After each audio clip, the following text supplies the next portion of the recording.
Places like this are meant for poor folks like you. It's true, we weren't born into privilege. Still, my sister and I have supported each other and made it this far. Seeing our classmate laugh at us through his nose really made my blood boil.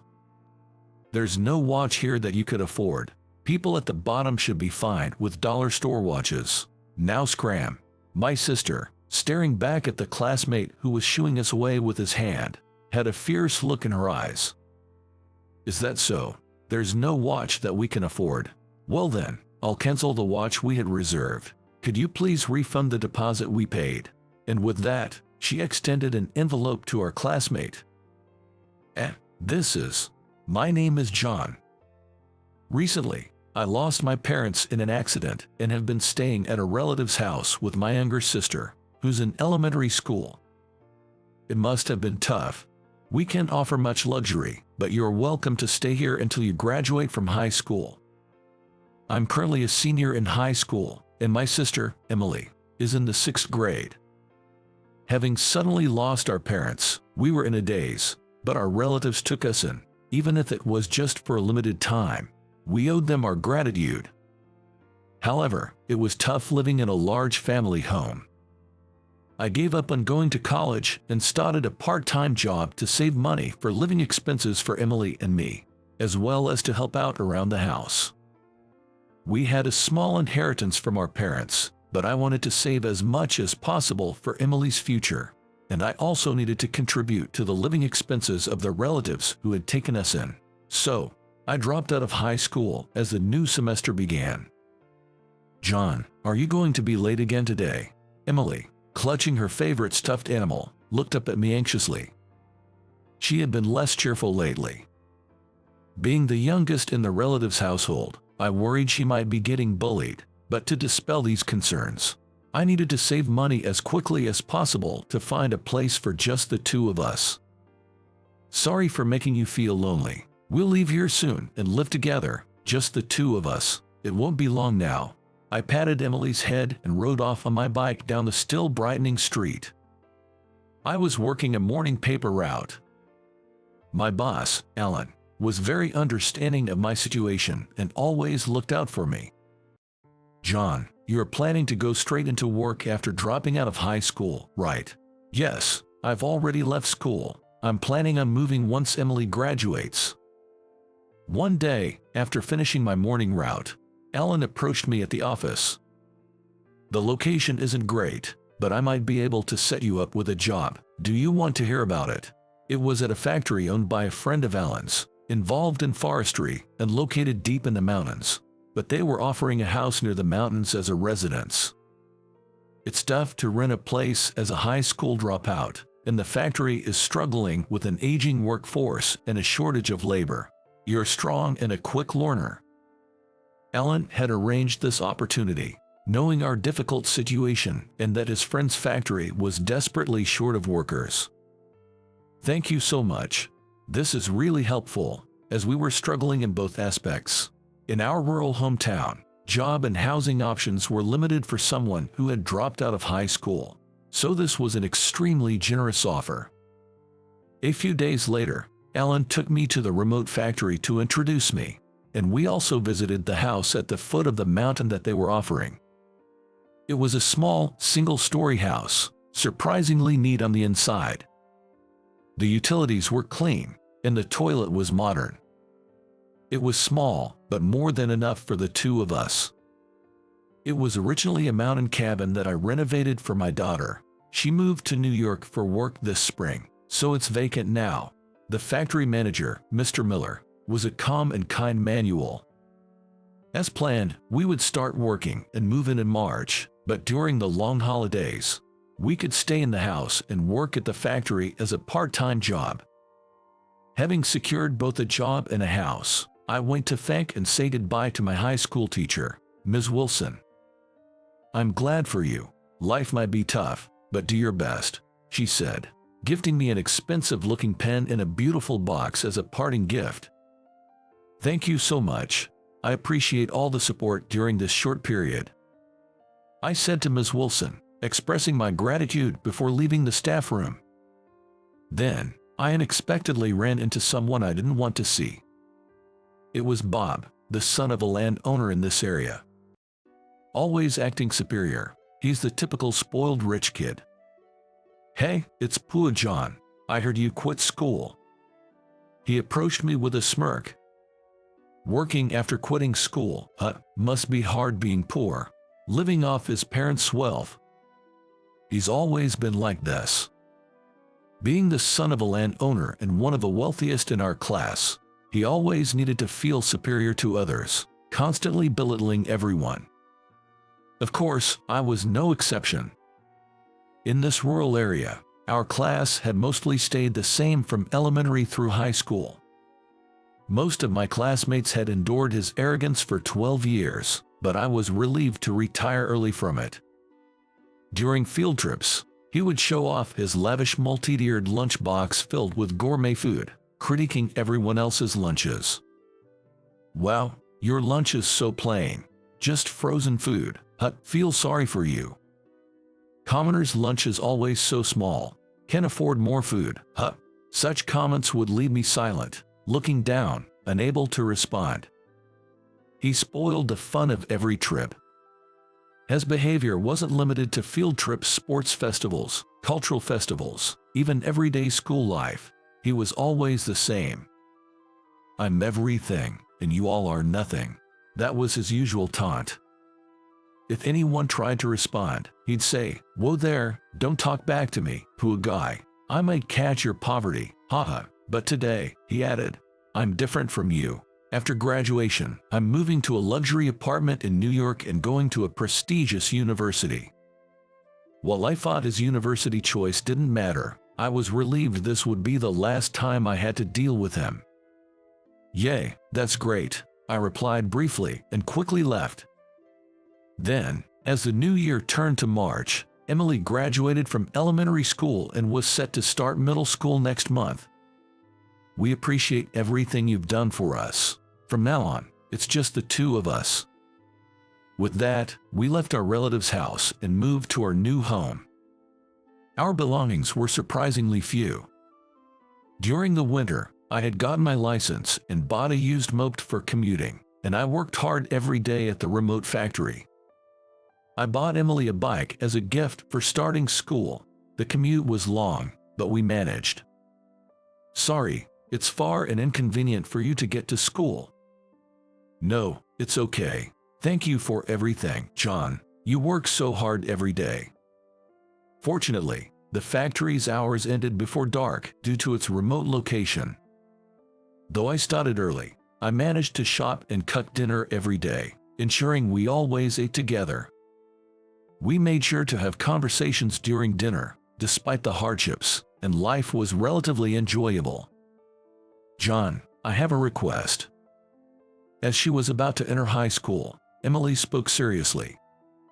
"I want to go to college." She handed me a brochure from a national university. "I want to study marketing. I'm determined to make life easier for you in the future, and I believe I have a chance with my current academic abilities." "That's fine, Emily. Do what you want. I couldn't go, but if it's your wish, I want to support you."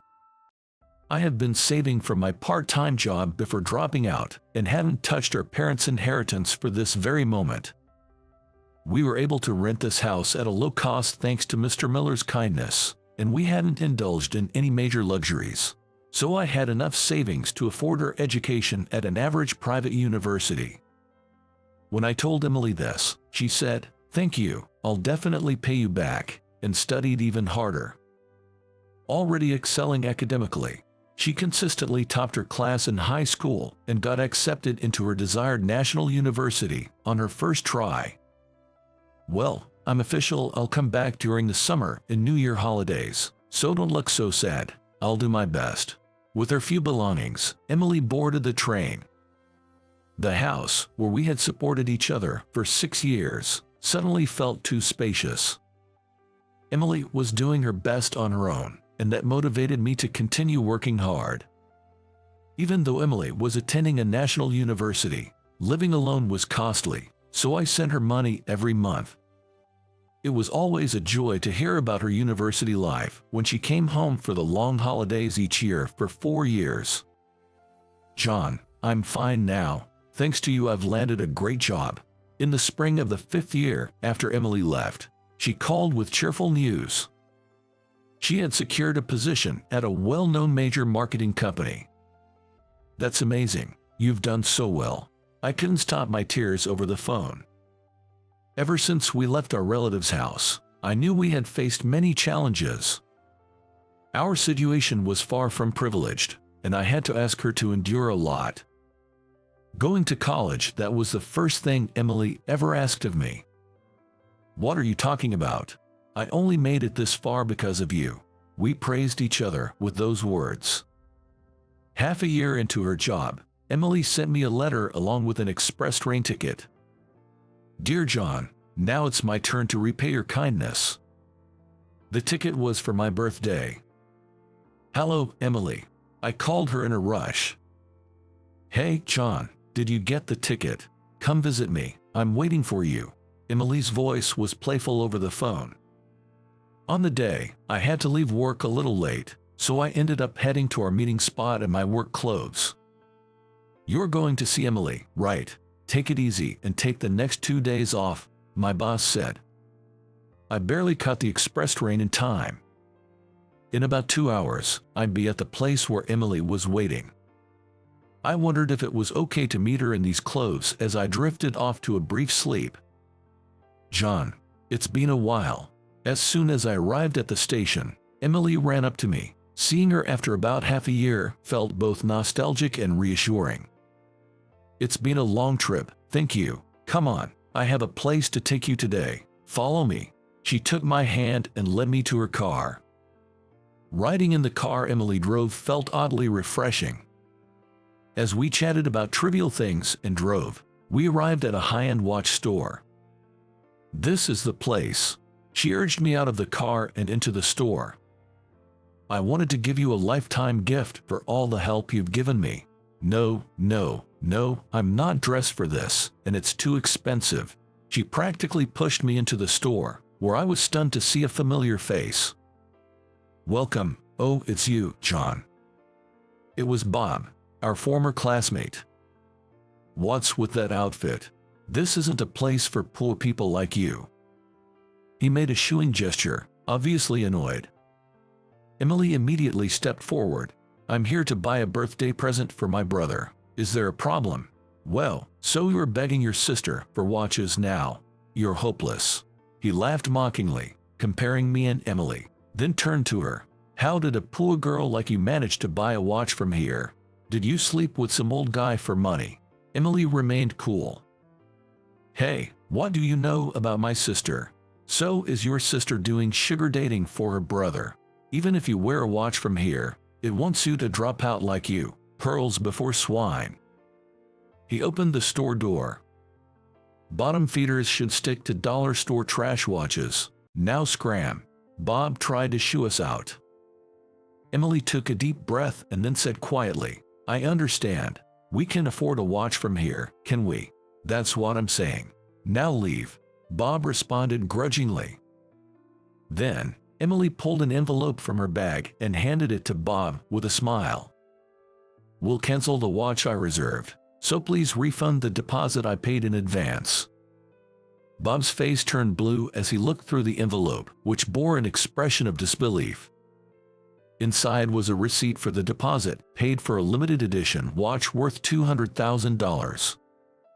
Emily had thought it would suit me and had customized a popular luxury watch for my birthday, preparing to pick it up. She had already paid a deposit of $150,000. The commotion attracted the store manager, Daniel. "What's all this about? Miss Smith, we've been expecting you. Your reserved watch is ready. Please come this way." Daniel, seeing Emily, greeted her respectfully and started to lead us to a private room for discussions. Emily shook her head. "I'm sorry, but could you please cancel it? It seems there's no watch here we can afford. So we'll buy one that suits us better," she said, glancing at Bob. Bob stood there, pale and trembling. "What is the meaning of this, Bob?" Daniel's expression, once gentle, was now filled with anger, but he quickly turned to us. "We deeply apologize for our staff's behavior. As for the refund, given the amount, please allow us to visit you later with an apology and the refund," he said. He seemed to be checking Emily's reaction. "Don't worry. This incident isn't the fault of your store, but of him, so we won't mention it in an article. As far as I'm concerned, I wasn't here today." Daniel's concern was understandable. Emily was a popular blogger, and her posts could make or break a store. When Emily started university, I bought her a decent computer as a gift, thinking it would be useful for her studies and future work. She started a review blog, called Ems, as part of her marketing studies. Her honest product reviews, even if negative, always included constructive feedback, often proving accurate. Now, her blog reached over 1 million readers monthly, with advertising revenue sometimes exceeding $100,000. This influence helped her secure a position at a major marketing company, where she was fully utilizing her skills. "Sorry, John. I didn't mean for this to happen." As we walked side by side, Emily seemed downcast. "It's not your fault, Emily. Thanks anyway." We strolled around town in silence. Then I found an old shop. Though the building was old, it was well maintained, with the air of a long-established business. "Hey Emily, shall we check it out?" "Sure, but what kind of store is it?" As we approached, we realized it was a watch store. "Well, these are beautiful." An old man was working in the back, and the intricately crafted watches on display caught our attention. "Welcome. All these watches are made by my husband." As I was looking at them, an old lady with a gentle demeanor spoke to me. "Ah, the ones in the back, they're all exquisite," Emily remarked, captivated by the watches. I asked the elderly woman if we could watch her husband work up close. I was impressed by his quick and meticulous craftsmanship. He had been making watches here for over 40 years. "John, this one looks like it would suit you." Emily pointed out a watch. The elderly woman smiled proudly. "Oh, you have a good eye. That's one of his masterpieces. I only make and sell things I'm proud of, like my own children," the old man said softly, glancing up with eyes full of confidence. The old man working quietly in the back muttered softly. Lifting his face for a moment, his eyes were filled with confidence. I bought the watch and immediately put it on my wrist. It felt surprisingly fitting. After thanking the elderly couple, we left the shop. It turned out to be a good purchase in the end. I got permission, so I need to write a blog post about it as soon as we get back. Emily's face had brightened up completely from before. Years have passed since then, and the watch from that day still ticks on my wrist. I regularly visit that watch shop for maintenance and have grown close to the elderly couple. "Mr. Garcia, I'm here for the maintenance again." "Oh, John, it's wonderful to see you taking such good care of it." "I'll take a look at it right away. Have a seat and relax." Now, I even have tea with Mrs. Garcia while waiting for the maintenance. "By the way, please thank Emily for me. Thanks to her, we've had an increase in customers." She said this with a smile. After Emily introduced Garcia Watch Shop in her blog, it went viral. It's now a popular shop with a 1-year waiting list for reservations. "Really, we've been so busy lately, but it's a good problem to have." The old man appeared to be smiling as well. While we were talking, customers started visiting and making reservations. "Here you go, it's done." The watch, returned to my wrist after maintenance, seemed to shine even brighter. "Thank you so much, especially with how busy you are." I thanked the elderly couple and left the shop. The luxury watch store where I had encountered Bob was gone. After that incident, Daniel and Bob apparently visited Emily with an apology. Emily said she wasn't concerned about the $200,000 watch anymore but would never forgive Bob for his behavior towards me. Bob was fired from the watch store and faced a significant compensation claim for losing Emily as a major client in the $200,000 deal. He hasn't returned to our hometown, and his whereabouts are unknown. Rumors say that after telling his parents about the compensation, they were furious and disowned him.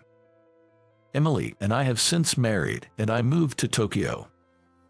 I am now an apprentice at Garcia Watch Shop, learning to make watches. Repeated visits for maintenance led to an offer to take over the shop. At first I declined, thinking I owed the original factory a favor, but I was overcome by the old woman's enthusiasm. The opportunity to learn from Mr. Garcia was a significant draw. Mr. Miller from the factory sent me off with his blessings. Now, my sister's family lives nearby, making for lively and warm days. The hardships of my student days were significant, but the warm family I sought is now here with me. John, I brought some snacks. Emily visited the workshop with my niece, Jennifer. In moments like these, I savor the happiness, hoping for these peaceful times to continue. With this hope, I live each day to the fullest,